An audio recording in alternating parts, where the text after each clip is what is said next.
We have heard that the Prime Minister is on his way down now to appear in that press room. So just keep our eye on that to see when the Prime Minister does appear. Take a punt. Don Chip, what do you think he's going to say? And if he comes down, I'll chop you off. He's going to say, I think we've won, but I'm not sure. No one can tell. Maybe it'll go for a week, but I think we've won, and I thank people for voting for me. OK. There is some movement at the station, but it's largely the noise in the telly room. Stephen Loosley, what would you say? I agree in very large measure with Don. I think the Prime Minister will say the indications are that the government's been returned. It's close and tight count. But he won't claim victory, will he? Or... It's certainly a circumstance in which claiming victory, unless the PM has seen some more recent... We'll cross now to the high. Here comes the Prime Minister. And Hazel.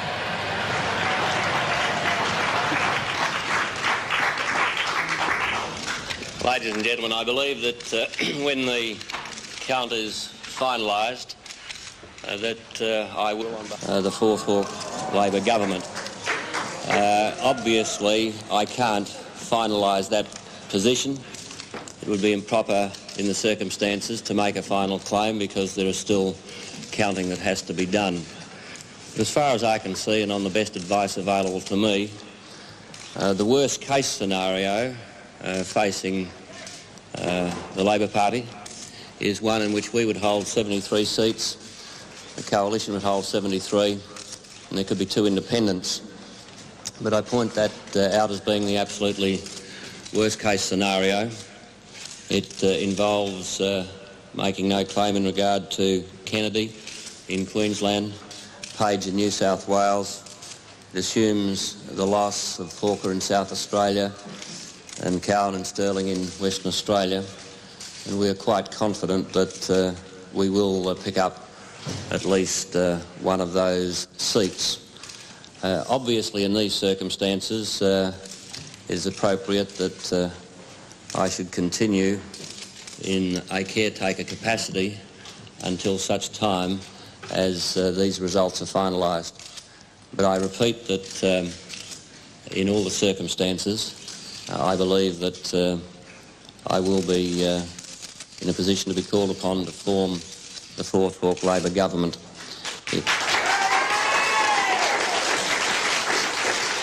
Now, obviously, while the claim has to be finalised, it is appropriate that I say some thank yous. The first thank you is to my wife, Hazel.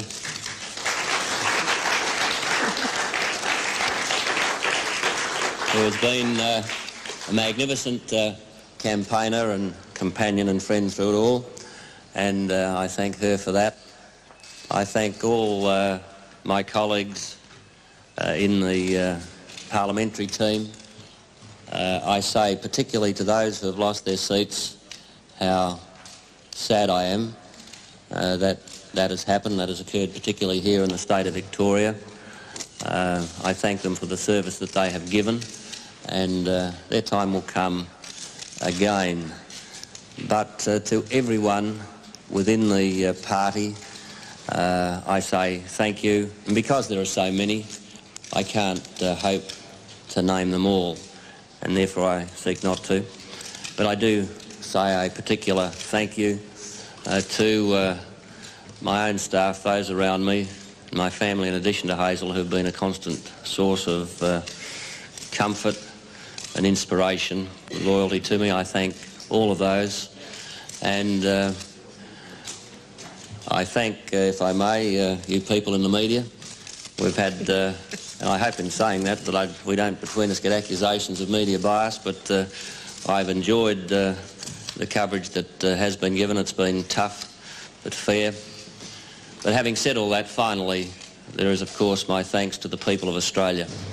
I know that in the last 3 years there have been tough times and things have had to be done that have given me no pleasure at all.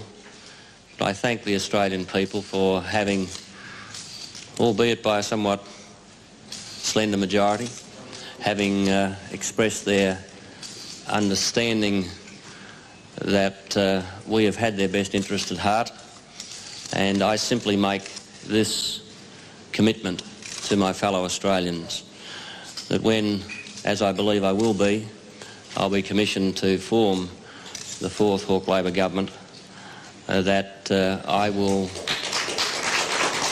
with my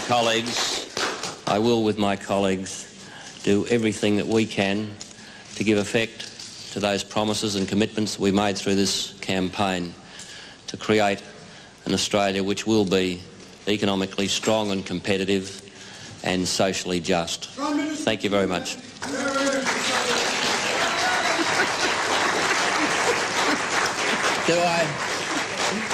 I'm sorry, what was the question? Do you have anything to say to Andrew Peacock?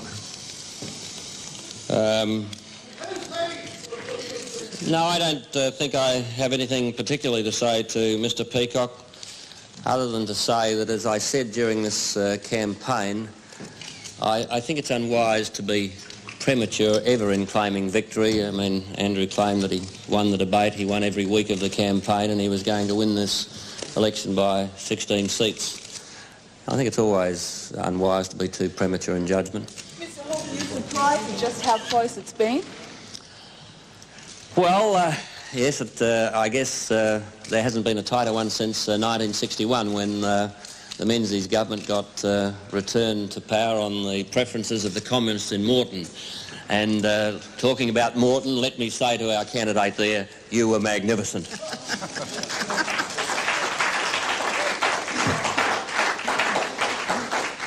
Prime Minister, what do you have to do to rebuild your support, given particularly the swing against the government in Victoria? Now, let's talk about rebuilding support. I believe that in the circumstances, this has been a magnificent achievement by the Labor government. The odds were against us, and that was certainly the analysis of everyone who was writing about this election. And let me make the point that if you, and I know that Victoria is part of Australia and it's part of the result, but I think it is a fair observation to make that if you put Victoria to one side where we've lost 9 seats, it seems, then it has been a remarkable on-balance status quo. Now, I don't say that, Peter, with any sense of complacency at all. But I think that what I and my colleagues have to understand is that the people have told us, look, we don't like having had to be hurt by tight interest rates, and that they are saying to Bob Hawke and his colleagues that in this fourth term of the Hawke Labor government that they expect us to deliver on our promise for the future of Australia, which I've outlined. And I simply want to say, Peter, and through you and the media to the people of Australia, that those promises, that plan, that vision for the future, and the means to give effect to it were not things that were lightly arrived at. They have been conceived in terms, excuse me, they were conceived in terms of what we believe will make this a stronger and better and more just Australia, and the people of Australia can know that they're going to have my total commitment in the next 3 years to deliver on those promises. Of those 5 key seats that hang in the balance that you mentioned, how many would you expect reasonably to win or hold? Well, let me say that I guess if one had to put them in order of likelihood for us, it would seem to be the case that Kennedy and Page, I would think, on the advice available to me, the most likely.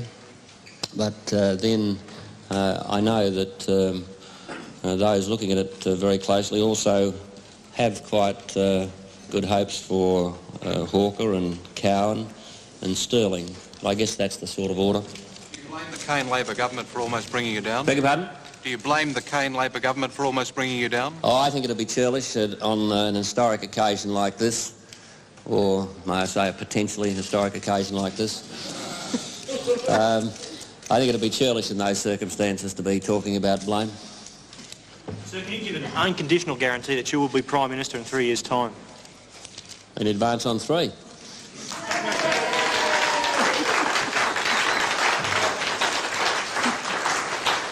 Okay. Thank you very much indeed. Aye? There we are. Okay. Okay. Okay. Thanks, everyone. Interesting, Laurie. There we go. $45 million later for this federal election. 10 million voters, and here we are with the PM talking about... it could be a dead heat. Could be an absolute dead heat. I think the Governor-General would have had a chill running down his spine when he heard the Prime Minister talking about 73 and 2 independents.